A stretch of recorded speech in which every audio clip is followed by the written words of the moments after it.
So I found a video that talks about our latest AR experiment. This experiment is designed to help people who are deaf or hard of hearing, or frankly anyone, communicate better. So we have an audio-described version of this video, and hopefully by the time the video is done, my friends will be here. So when you're ready, please roll the video. A Chinese-American woman prunes a vining plant in her garden. A younger Chinese-American woman watches from a window. My mother speaks Mandarin, and I speak English, which is a strange thing. Family photos show mother and daughter at younger ages. Research participants Viva and Yoshiko, she, her, sit on a front porch. The mother, Yoshiko, speaks. I can understand her when she speaks English, but I can't answer her. We'd love to be able to share with you a new prototype we've been working on. In a living room, product manager Max Spear, he, him, hands the daughter Viva a pair of glasses. She puts them on. Text appears to hover in midair alongside the glasses. As Max speaks, the word listening quickly switches to English. You should be seeing what I'm saying, just transcribed for you in real time, kind of like subtitles for the world. Viva's eyes widen in surprise and delight as Max's words scroll by. Director of Product Management Eddie Chung, he, him. What we're working on is technology that enables us to break down language barriers, taking years of research in Google Translate and bringing that to glasses. A man hands the prototype to research participant Guillermo, he, him. You see me? Oh, sí te veo. In Spanish. Yes, I see you. As the man speaks to Guillermo, the Spanish translation appears in Guillermo's point of view. I'm actually looking straight into your eyes, and it seems like you're looking right at me. Oh, sí, estoy viendo lo que está diciendo para allá. Yes, I can see what you're saying. Making access to information just instant and intuitive. By doing that, technology fades into the background, and we're more connected with the people and the things around us. Viva and Yoshiko look at a photo album. As Viva speaks to her mother, the Mandarin translation of her words appears before Yoshiko. Now, research participant Chelsea, she, her, sits on a backyard swing and signs in ASL. Subtitles. I put them on and my first word was, wow, this is something I've been waiting for. Giving people the gift of communicating with anyone, no matter what language they speak, I think is a really powerful thing. Wearing the glasses, Chelsea signs to her daughter. Her daughter responds, speaking animatedly. The words, Mom, I know, appear in Chelsea's view. Guillermo, I have to talk with lots of people who only speak English. This is like magic to me, because I will understand everything they say. In a shop, Guillermo works on a bicycle wheel alongside two children. Facing each other, Viva and Yoshiko hold hands. Viva wears the glasses, which show an English translation as her mother speaks. Yes, We can communicate with each other. 我爱你. I love you. They share a warm hug. Over a white background, the letter G appears in red, yellow, green, and blue. This is augmented reality.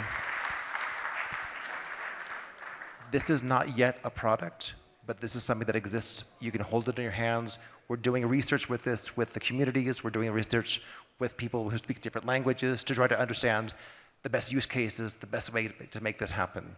This is real. This is the future.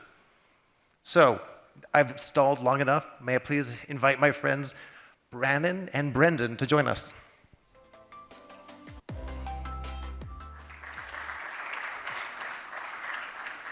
We might need to keep clapping. Woo! I see Brenden. Do we have a Brannon? And a Brannon. All right. So Brannon is a buddy of mine from Microsoft. Brannon, will you introduce yourself, please? Yeah, hi everyone. It's great to hear y'all, or to see you all and be here. I am Brenden Zahand. I am a senior gaming accessibility program manager here at Microsoft. And I am doing some work both in our game and platform space, as well as in our XR space. So it's just wonderful to be here and talking with you all. Thank you, Brannon. And now, Brenden, please join us.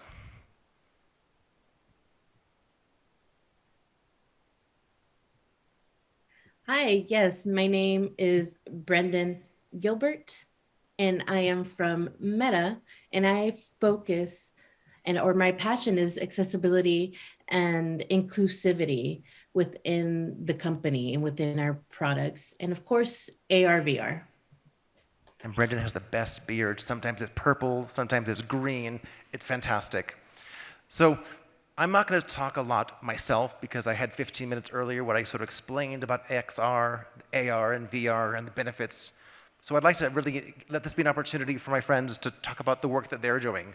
So Brendan, since you spoke last, what are you working on and what excites you in terms of XR and accessibility?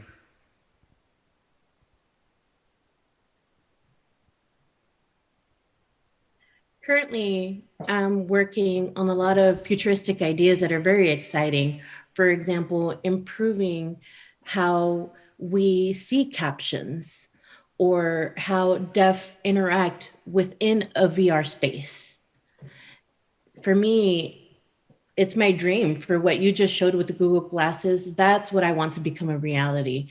In addition to, for example, being able to show emotions within the captions that we see, show environmental sounds, environmental happenings to assist me in my everyday life. For example, I do work using interpreters, but in everyday life, I don't have my interpreters with me. So this would be a way for me to be able to interact with people in my daily life, as well as this mixed reality that improving how VR sees me, right? Not only right now, we have a one directionality to where the VR can see hands and can denote the things that are happening, but as well as others seeing me sign within the VR space. I'm hoping that it will have the capacity to recognize hand gestures and sign language, and that way it affects how I am viewed within the VR space, as well as how we interact, for example, with Portal to become more of an assistive technology, and it would be able to speak for me when I sign. These are the things that I envision happening in the future. So if I hear you, it is about bringing people together, bringing language together, using technology to bridge the gap between people. Yep, excellent. Hey, Brannon. Exactly, precisely that. And it would be cool if we would be able to eventually include a mechanism to be able to interpret different sign languages or different sign languages around the world. That way, in my case, I can approach someone, me as an ASL user can approach somebody who uses another language, even if it's another sign language. That right now it might seem like it would be impossible, but it's definitely a possibility for the future. Right on, thank you. And Brannon, what are your thoughts? What excites you about this intersection of XR and accessibility? Oh, wow. Well, first off, I'm excited by the fact that on Microsoft's accessibility journey, we've learned really two key things, I think, two key lessons. One is that if we aren't intentionally including people, we unintentionally exclude them, right? And so as we dive deeper into XR, we're taking that mindset with us, right? We're being as intentional as possible as we think about our disability community to ensure that we're building experiences that are going to be not just good for them, but delightful, right?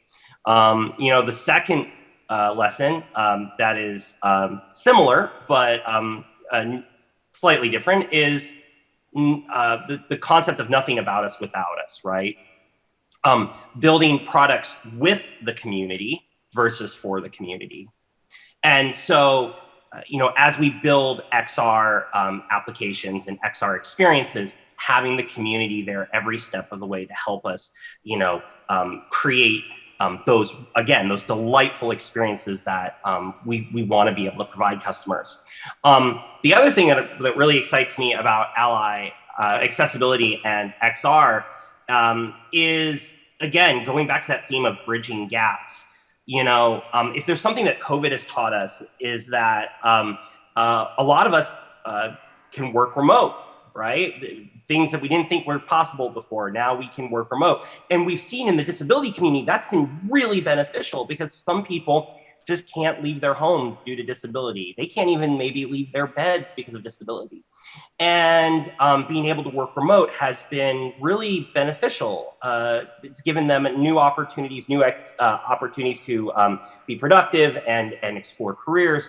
And my hope is that XR is only going to further that with XR applications, people are, especially in combination with other things like robotics, we're going to be able to see people be able to go and participate in industries and in productive work that just it never would have been possible for them before. So that's what's really got me excited.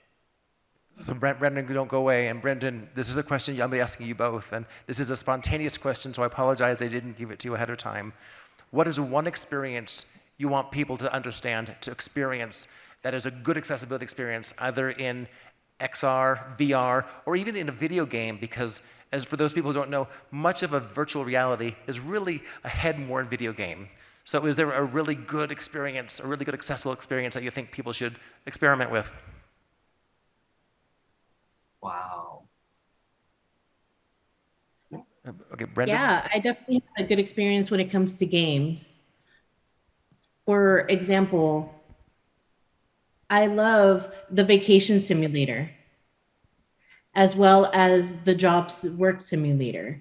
Really, I've been impressed with how it's been able to provide captioning.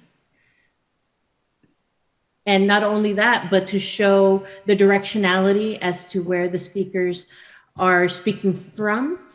And for me, that has been one of the best features that I've been able to experience.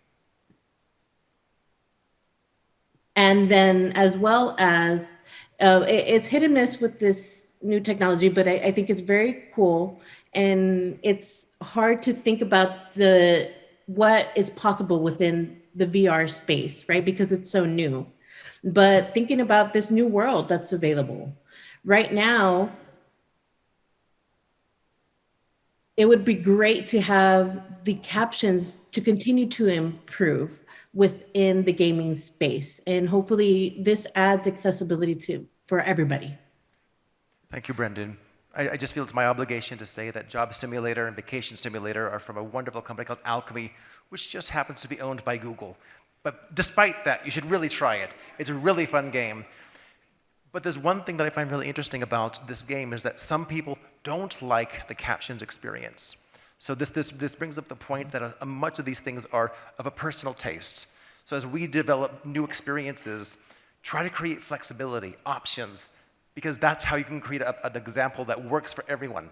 Because one answer, one solution will only fix one person, will only work for one person. If you create options, different sizes, different fonts, different colors, different opacity, these are the things that make it truly accessible. Brannon, your turn. What's your favorite experience? Oh, yeah. Wow, that's a really good one.